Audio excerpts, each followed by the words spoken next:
You're asleep. It's the middle of the night 70,000 years ago. No bed, no pillow, just a flat rock, a dying fire, and the sounds of the African wilderness echoing outside your cave. Suddenly, the person next to you says something. Not a grunt, not a scream, a word, a real, structured, meaningful word. You understand it instantly because you both speak the same language. In fact, every single human being alive on Earth at that exact moment speaks the same language. One population, one tongue, one origin. 70,000 years ago, 8 billion people today, all from one voice.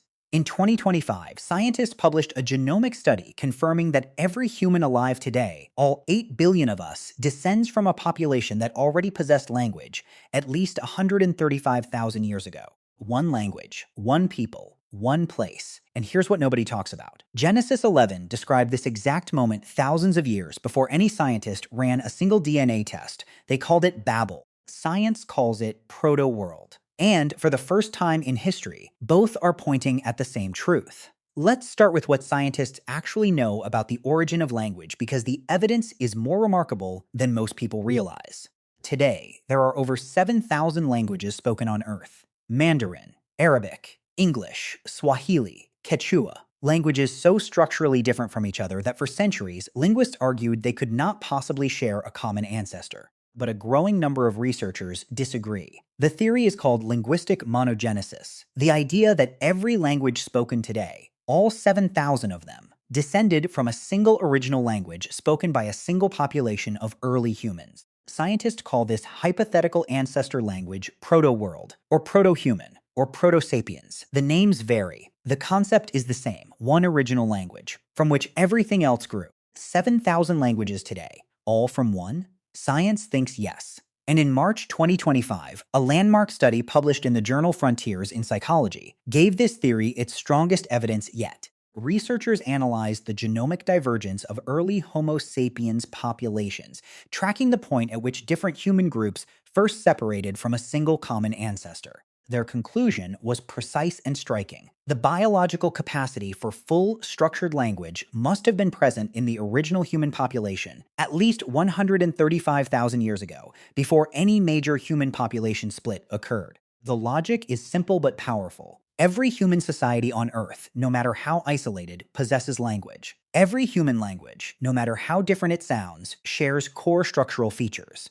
The only explanation that accounts for this universal consistency is that language ability was already fully developed in the original founding population before our ancestors spread to every corner of the globe. One people, one language, one starting point. Now here's where the linguistic evidence gets genuinely fascinating. Researchers studying the world's languages have found something that's very hard to explain away as coincidence. Certain root words, ancient, fundamental words for basic concepts like mother, water, fire, hand, appear in strikingly similar forms across language families that have had no known contact with each other for tens of thousands of years. The word for mother, for example, follows the ma sound pattern across languages as diverse as Mandarin, Hebrew, Swahili, English, and dozens of indigenous American languages. Could that be coincidence?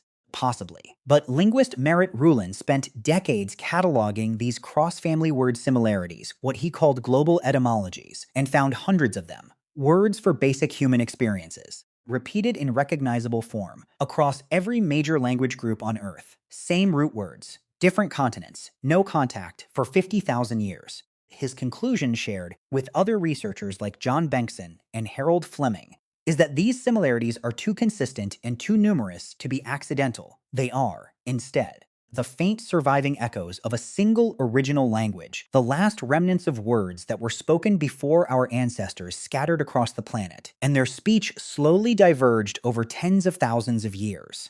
Think of it like this. Imagine a glass shatters on the floor. Every fragment flies in a different direction. But if you study each fragment carefully enough, the shape, the curve, the edge, you can still reconstruct what the original glass looked like. That's exactly what linguists are trying to do with proto-world, reconstructing the original glass from 7,000 fragments scattered across every continent on Earth.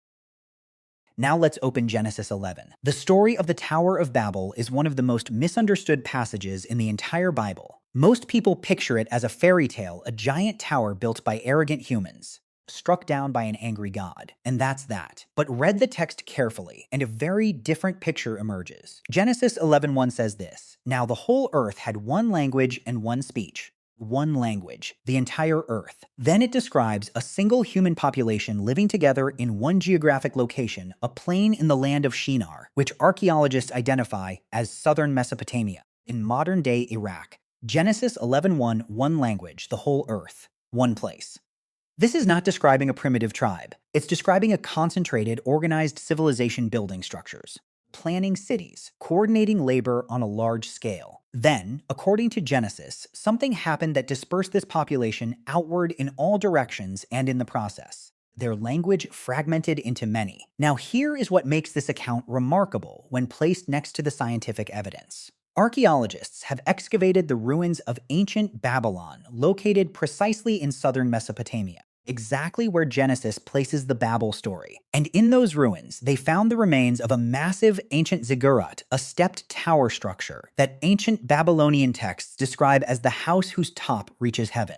The same language, the same location, the same structure. Furthermore, genetic studies of ancient DNA from the Mesopotamian region show a dramatic population dispersal event beginning around 10,000 to 7,000 years ago. Groups of people moving rapidly outward in all directions from a single point in the Fertile Crescent, exactly as Genesis describes. So let's lay this out side by side, because the parallels are difficult to ignore. Science says every human language today descends from a single original language, spoken by one founding population in one geographic location. Genesis says the whole earth had one language, spoken by one people, living in one place. Science says that original language began fragmenting as human populations dispersed outward from their original homeland in the Middle East. Genesis says the population of Babel was scattered abroad over the face of all the earth, and their language was confused. Science, dispersal from the Middle East. Genesis, scattered from Babel. Same event. Science says the earliest evidence of large-scale organized civilization cities.